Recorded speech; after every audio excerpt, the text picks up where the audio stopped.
네, 안녕하세요. 팽경자입니다. 오늘은 비트코인 매수에 대한 얘기를 해볼게요. 지금까지의 그림은 한 반년 동안 빨간색에서 매수를 했고 파란색 또는 하늘색에서 매도했다라고 보시면 될 것 같은데요.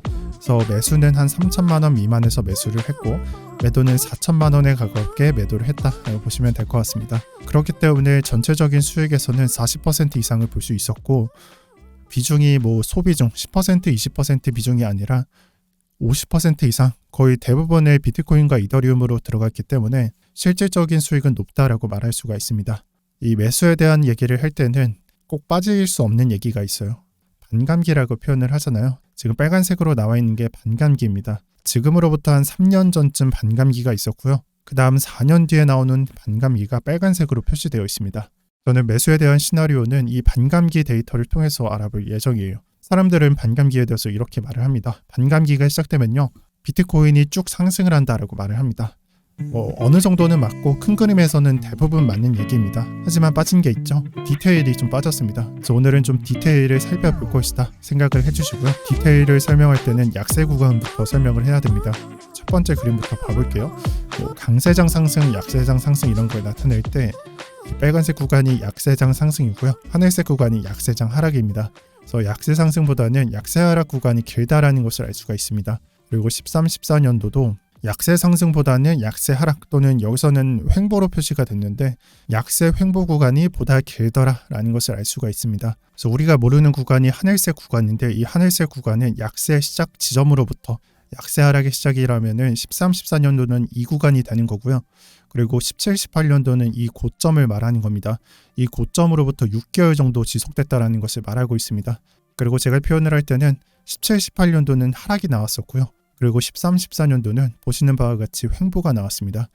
그래서 하락 또는 횡보보다는 그냥 약세라고 표현을 하겠습니다. 그래서 6개월 정도는 약세장으로 표현이 됐다라고 체크를 하겠습니다. 그 다음에 상승 구간을 살펴보겠습니다. 상승 구간이라고 하는 것은 저점이 나온 구간으로부터 상승 구간을 찍었습니다. 4개월 전이라고 나와 있는데 17, 18년도 이후에 나왔던 19년도의 차트입니다. 19년도에 상승이 있었고 20년도에 하락이 있었습니다. 그리고 우리가 겪은 대상승장은 오른쪽에 표현이 되어 있습니다. 그런데요, 자세히 보시면요. 이 그림에서 봤을 때 저점은 여기인데 제가 저점을 이쪽으로 체크를 했습니다. 저는 약세 하락 구간에서 이 구간은 코로나 때문에 차트가 좀 이상해졌다라고 판단을 합니다. 그래서 제가 보통 그림을 그릴 때는 이 하락은 여기까지는 맞지만 아마 코로나가 안 터졌다면은 이런 식으로 가다가 이쯤부터 상승이 거대하게 나왔을 것이다 라고 말하거든요. 그래서 그런 의미에서 봤을 때는 저는 이 구간이 저점이라고 생각을 합니다. 이건 사람에 따라 다르지만 저는 코로나 저점은 생략했다 라고 봐주시면 될 것 같고요. 이 개념하에 저점을 체크를 한다면 대략적으로 반감기로부터 4개월 전에 저점이 나왔습니다. 그리고 지금 우리가 있는 구간은 1년 전인 이 구간에 해당합니다. 그럼 앞으로 6, 7개월 뒤에는 저점이 드러날 것이다 라고 볼 수가 있는 거고요. 지금은 상승 구간을 정의하기 때문에 상승 시작 구간이다 라고 정의하겠습니다. 그리고 13, 14년도 차트를 보겠습니다. 13, 14년도의 차트에서는 반감기 구간 그리고 그로부터 2개월 또는 3개월 전에 저점이 드러났습니다. 그리고 상승이 시작됐습니다. 그러면요 17, 18년도에서는 4개월 전에 드러났고요. 13, 14년도에서는 2개월 또는 3개월 전에 드러났어요. 대략적으로 한 2, 3개월 전 또는 4개월 전부터 상승의 시작점이 시작된다라고 볼 수가 있는 거죠. 제가 방금 말했듯이 코로나 데이터는 삭제를 했고요. 그리고 그 아래에는 반감기로부터 6개월, 반년 또는 1년 뒤에서 강세 상승이 시작된다. 어떤 그림을 말을 하는 거냐면 지금 제가 정의하고 있는 그림은요. 이 구간을 정의하고 있는 거고요. 지금 반감기로부터 6개월 뒤 또는 1년 뒤에 상승을 시작한다라는 부분은 이 부분을 말을 하는 겁니다. 별로 중요하지 않은 거고요. 저희가 있는 구간이 여기니까 이 데이터는 그냥 글로만 봐주시길 바랍니다. 그래서 지금까지 약세 구간과 상승 시작점을 알아봤습니다. 아마 많이 헷갈리실 거예요. 처음 꺼내는 얘기도 하고 이게 그려져 있지 않은 구간이기 때문에 좀 헷갈리실 겁니다. 다시 정리하면서 말씀드려 볼게요. 자, 짧게 설명을 할게요. 제가 설명하는 구간은 반감기 기간은 여기에 있고요. 지금은 1년 전입니다. 자, 그럼 1년이라는 기간 동안 장을 정의해야 되고 페이지를 좀 나눠볼 겁니다. 한 3개로 나눠볼 건데 우리가 지금 상승을 마치던지 아니라면 피뢰침을 쏟고 상승을 마치던지 간에 하락 구간이 생겨나게 될 것이고요. 그리고 이 구간 안에는 상승 구간이 언젠가는 표현이 될 겁니다. 1번과 2번과 3번이 있는 거고요. 약세 하락 구간은 이런 구간을 말을 하는 거고 시작점은 이 구간을 말을 하는 거니까 상승 구간은 여기에 해당합니다. 여러분들이 차트를 보시면 아시겠지만 상승 시작점은 강세 상승이 시작돼서 차트가 그냥 수직 상승하기 전에 나오는 상승이라서 상승세는 좀 낮지만 이 저점이 아닌 여기서 형성된 저점은 여기에 형성될 확률이 높습니다. 그래서 저는 이런 장을 정의하고 있는데 너무 헷갈리시는 분들은 저점이 어딘지 체크를 하고 하락장이 어딘지 체크를 했다. 이것만 체크하셔도 좋습니다. 다시 이어가도록 하겠습니다.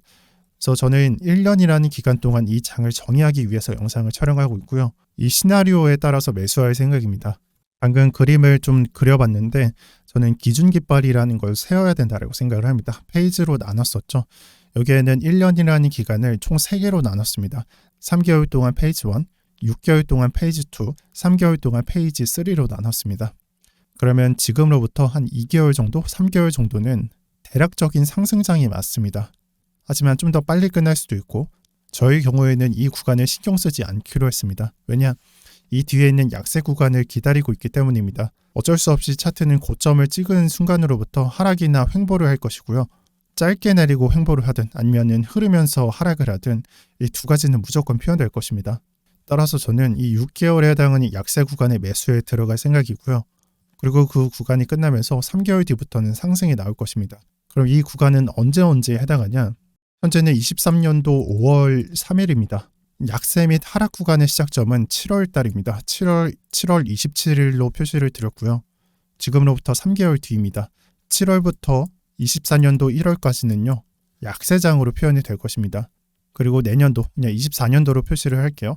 24년도 1월부터 4월까지, 4월 말까지는 저는 이때부터는 상승이 시작되는 시작점이라고 생각을 합니다. 그렇기 때문에 제가 들어가야 될 구간은 이번 연도 7월부터 저점을 체크하는 시기다라고 저는 생각을 하고요.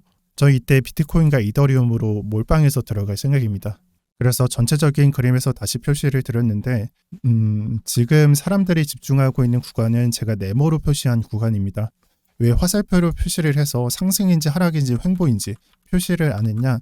저는 어차피 지금의 차트가 상승 한번 남은 차트든지 간에 아니라면 약세로 하락한다든지 간에 저는 남은 하락 구간 또는 약세 구간이 더 클 거라고 생각을 해요. 제 기준에서는요. 이 상승을 솔직히 볼 필요가 없습니다. 그래서 영상을 보면은 나는 롱이라고 본다 아니면은 좀 더 올라갈 것이다 라고 본다. 이런 분들이 많잖아요. 솔직히 말하면은 그게 맞을 수도 있어요. 근데 저는 관심이 없어요. 이미 수익을 볼 만큼 받고 여기에 베팅은 하지 않는다라고 말씀드렸어요. 그러면요. 저 같은 경우에는 거의 100%에 가깝게 현금을 들고 있거든요. 이 현금을 이 구간에서 살 생각을 하는 겁니다. 이 구간. 지금 제가 빨간색으로 원을 좀 크게 달팽이같이 그어드렸잖아요. 이 매수 구간이 여기가 되는 겁니다. 하단에는 23년도 7월 27일 이때부터 시기가 시작을 해서 내년도 1월 27일 전까지 약세 구간이라고 표현이 되어 있습니다. 확정적인 약세 구간이고요. 아마 그 전에 한 1개월 정도를 포함해서 표현이 될 것 같습니다. 그래서 텍스트로 정리해 드리겠습니다. 최적의 매수 시기는 7월 이후 대략적으로 여름일 거라고 생각을 합니다. 데이터상으로 봤을 때는 이 구간은 횡보 또는 하락입니다. 그래서 이때 매수에 들어간다라고 말씀드렸고 다만 이 구간은 러프하게 잡는 게 좋다라고 표현을 드렸는데 이 부분을 딱 맞출 필요가 없는 것도 맞고 기간이라기보다 가격을 체크하는 게 가장 무난하다라고 생각을 합니다. 그래서 지금 관건이 지금부터 약세로 하락을 하냐 아니면 한 번 더 상승을 한 다음에 쏟냐 이게 논점인데요. 제가 생각하는 저점은요. 약세 상승분의 50% 또는 62%를 되돌려 놓는다라고 생각합니다. 그 기점에서는요. 지금 고점이 형성됐을 때 또는 35K의 고점이 형성됐을 때 이 두 가지를 본다면 만약 고점이 지금 고점일 경우에는 22K로 고려하고 있습니다. 반면에 한 번 더 상승을 했어요. 그런 경우에는 피보나치 비율이 조금 더 상승을 해서 23에서 25K가 50% 또는 62% 구간이 됩니다. 그래서 상승된 고점으로부터 우리가 매수에 들어갈 구간은 여기다 라고 제가 정리를 해드립니다.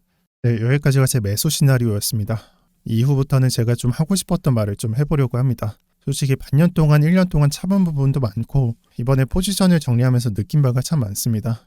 우선 첫 번째로 오늘 영상의 시나리오는 1년 정도에 해당한다 라는 것을 말씀드리고요. 매수는 아마 올해 여름쯤부터 시작을 할 거고 모든 시기는 앞뒤로 조금씩 변경될 수 있습니다. 어느 날 크게 변경되지 않아요. 이거는 뭐 상승이 하락으로 바뀐다든지 하락이 상승으로 바뀐다든지 그런 게 안 바뀐다는 거겠죠. 바뀌어서도 안 되고요. 우리 어제 영상 댓글을 보면서 좀 느낀 게 많은데 비트코인 매도 영상을 찍으면서 조회수가 좀 많이 나왔죠. 조회수가 1에서 2만 회밖에 안 됐었는데 최근 영상 3만 회가 찍혔습니다. 그래서 보는 사람들이 많아지면서도 불현듯이 악플이 달리기 시작했어요. 평경장 당신은 뭐 단타쟁이라든지 아니면 투자를 장투를 해야 된다. 또는 뭐 과연 네 예측대로 갈 거냐든지 정말 이 악플의 반응은 각인각색이었습니다. 근데 제가 악플에 대해서 반박하기가 너무 귀찮거든요. 제 영상 꾸준히 잘 따라오시던 분들은 그냥 계속해서 그냥 이 시나리오를 머릿속에 그려가면서 계속 팔로우를 하시면 되는 거고요. 제가 봤을 때 어차피 안 믿을 사람들은 죽어도 안 믿는다라고 생각을 합니다. 저는 영상에서 매번 말해왔습니다. 이 시나리오가 뭐 몇 개월짜리냐 한두 달짜리냐? 아니요. 저는 예전부터 장기 하락이 있을 거고 매수 들어갈 때는 분명히 말씀드린다라고 했어요. 그래서 22년도 12월 4일 자료를 보시면은 어떤 그림을 그렸는지가 나와 있습니다. 그리고 한 번으로 끝난 게 아니라 다수가 하락을 볼 때 왜 매수를 보는지도 작성을 했었고요. 그리고 팔로우 하시는 분들은 아시겠지만 주봉 골크가 얼마나 핵심적인지도 말씀을 드렸고요. 그리고 확정됐을 때도 말씀드렸고 그리고 잘 기억은 안 나시겠지만 우리 이 상승 구간에서 좀 힘들었던 구간이 있었을 거예요. 저도 이 구간을 되게 뭐 내가 맞췄다라는 것을 강조는 안 드렸지만 믿음의 영역 구간이다라는 부분도 있었고 그리고 그 상승이 나오면서도 좀 찍었던 영상도 있고 마지막으로 좀 매도할 때가 다가오면서 찍었던 영상도 있습니다. 이런 걸 보면서 어떤 생각이 드냐면은 저도 코인 유튜버가 인식이 안 좋은 건 저도 잘 알아요. 그런데요. 도대체 제가 지난 저점인 15, 16K에서 매수각 설계하고 있을 때 도대체 뭘 하시다가 나온지 모르겠고요. 아마 이런 것들은 요즘 코인 유튜버들이 인식이 참 안 좋잖아요. 제가 뭐 어떤 사건 사고가 있었는지는 말씀 안 드리겠지만 인식이 참 안 좋습니다. 원래도 안 좋았고 요즘 들어 더 안 좋습니다. 그런데 그 타겟팅이 좀 잘못됐다라고 말씀드리고 싶어요. 그냥 그분들한테 가서 좀 따져주셨으면 좋겠고 제가 여기에 욕설은 적어놨지만 욕은 안 하겠습니다. 원래 1년에 한 번씩 욕하는데 오늘은 그냥 참아지네요. 저는 여러분들이 그러니까 좀 잘못 생각하시는 분들이 보던 뭐 위로해주고 여러분들 감정에 좀 옹호해주고 여러분들이 틀려도 그게 맞다, 괜찮다라고 말을 해주는 유튜버들과는 다릅니다. 저 여러분들 위로 안 해요. 틀린 게 있으면 그냥 틀렸다라고 말할 뿐이고요. 그냥 제 생각만 말할 뿐이니까 그런 부류의 사람들과는 좀 구분해 가셨으면 좋겠습니다. 네, 이렇게 영상 마치도록 하겠습니다. 그리고 영상 댓글에 더보기가 어딨냐라고 물어보시는 분들이 많은데 모바일에서는 이 텍스트가 안 나와 있고 더보기만 나와 있을 겁니다. 그래서 이게 정확히 모바일 화면은 아니지만 이 더보기라고 나와 있을 거예요. 클릭하면은 현재 운영 중인 시황방을 볼 수가 있습니다. 들어오고 싶으신 분들은 더보기란을 클릭해서 들어와 주시고요. 이 시황방은 제가 시황을 못 올릴 때 긴급한 이슈가 발생했을 때 어디가 중요하고 어디를 봐야 되는지를 말해줍니다. 그래서 제가 보통 영상을 이틀에 한 번, 3일에 한 번 올리고 있기 때문에 이런 정보가 매일 필요하신 분들은 더보기란을 한번 체크해 주시고요. 시청 감사드립니다. 오늘도 평경장이었습니다.